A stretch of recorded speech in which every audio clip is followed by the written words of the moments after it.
Hey guys, I'm just going to start by clearing it up. I want to apologize to Tua. I didn't mean any disrespect. I made a lighthearted comment about me playing quarterback. I think he's a good player. He's humble. He approaches the game the right way, and he made game-winning plays to beat us, and they won the game. And I'm not no sore loser. I just don't want to. I don't hate on players in the league. I have a lot of respect for players in this league. I've been in this league, and he's doing it the right way. So I wish him the best. And I want him to know there's no disrespect there or any bad beef there. Just a comment that, went the wrong way. And I was trying to be funny, and it wasn't funny. I don't want to disrespect him. On another note, congrats on the nomination. What's that mean to you? Yeah, I mean, the nomination's awesome, man. I've been doing work for a lot of years, and I wasn't doing it for the nomination. I just kind of was working in my own circles with people and trying to make a difference and trying to make the world a better place. And to be noticed for that and recognized for that, not trying to get it, I think is the coolest feeling. So I'm proud. I'm honored to be the nominee for the Giants. I really want to win it.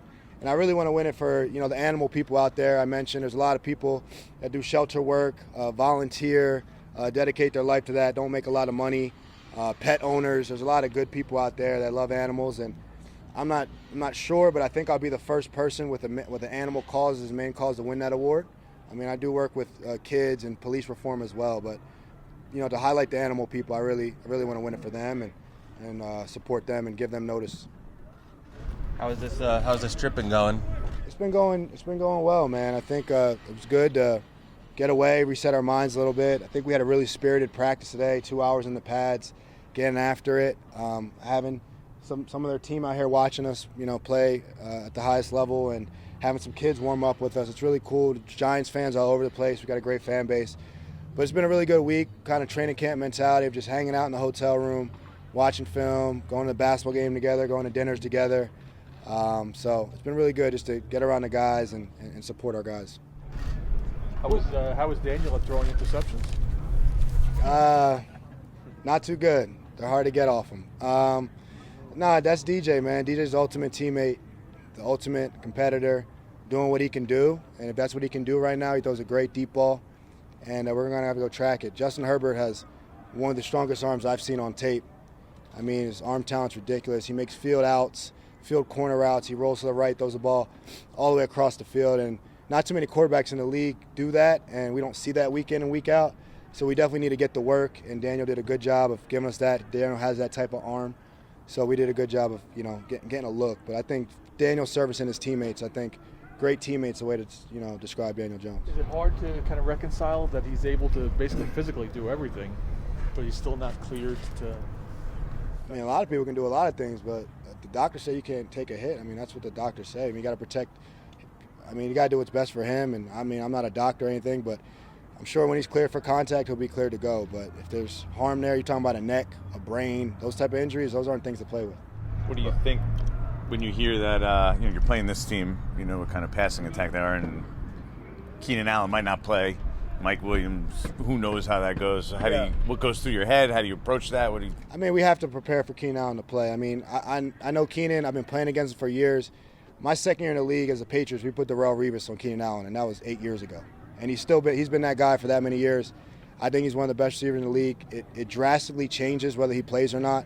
We're definitely going to we have packages to prepare for Keenan Allen, and we'll prepare for that. And if he's not there, that's good news, and we'll do the best we can. But they have other guys. I mean, close contacts. We got to assume Mike Williams is going to play and Chris Harris is going to play. For Keenan, I've had COVID. I wish him the best. It's nothing to joke about or play about. So I just wish him the best in his recovery, and whether he plays or not, that's just the protocols and how he's feeling. But to say that doesn't impact things would be an understatement. He's a very impactful receiver, and he's the most targeted receiver on third down in NFL for a reason. What were you told about the chances of testing out? I mean, I saw T.J. Watt did it this week, but it seems like it's so rare. What were you kind of told on that? It's Joe kept saying, maybe you could test out. Yeah, maybe, who knows?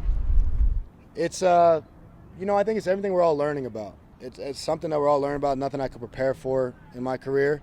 If you have COVID, I think it's not too likely, but you have a viral load. When you test, they show your viral load. And the lower the number is, the more you have it. So it's actually backwards. The higher that number is, the closer you get to testing out. So I felt like the last couple days I was close to testing out, and I did get 2 negative tests in time for the game. But, you know, they're worried about, and there's a whole other thing of whether you're asymptomatic or symptomatic. So because I had symptoms, I had to do a 3-day ramp up, which I didn't know about. It's only reported that you have two negative tests and you're back to playing. So I had 2 negative tests. I was ready to get back to play, and then we ran into a whole, was he asymptomatic, was he symptomatic? So I don't know what these guys are, symptomatic, asymptomatic, viral loads. That was all news to me. I was just talking about your situation. Yeah, so I feel like it's hard to test out, honestly, in 10 days, especially if you have to do a ramp up. When you talked about kind of a training camp vibe a little bit, basketball games, dinners, you said you had a good 2-hour practice. I mean, this is unusual, you know, where this is late in the season. I mean, are you kind of interested or concerned about that quick pivot out of this beautiful thing, and then, you know, you got to play a really hot team, you know, in LA? No, I think this gives us the best chance and preparation to beat LA. I mean, we get out, we're not practicing in the snow, you know, 33 degrees, and then going to SoFi. It's a warmer place. I played there last year.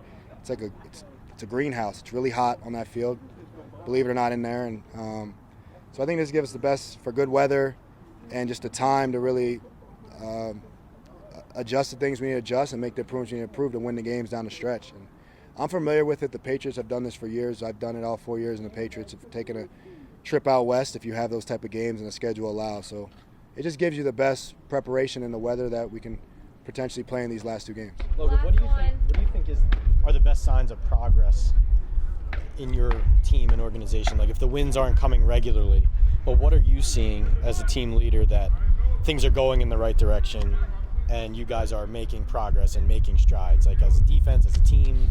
Yeah, I mean, look, it's all judged on the scoreboard, but at the end of the day, people's attitudes and mindsets, and at practice every day, you look guys in the eyes every day. As a leader, it's my job to inspire and rally guys and encourage guys to do it the right way and tell them some stories of what I've learned and what helped for me and leaders I learned from the past.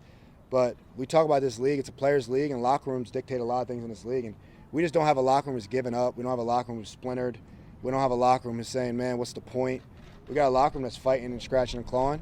And obviously you want the results on Sundays, and that's what we're judged on in this league. So your progress is based on the results, honestly. But there's also a process to get those results. And you can't win a game if you don't go through the process the right way. You have no chance of being a team. It's a championship team, a playoff team, if you don't go through a certain way you practice, a certain way you carry yourself, a certain way you have accountability. And I just don't feel like those are the issues that we have on the team right now. So I think it's execution, and you got to work on execution in practice.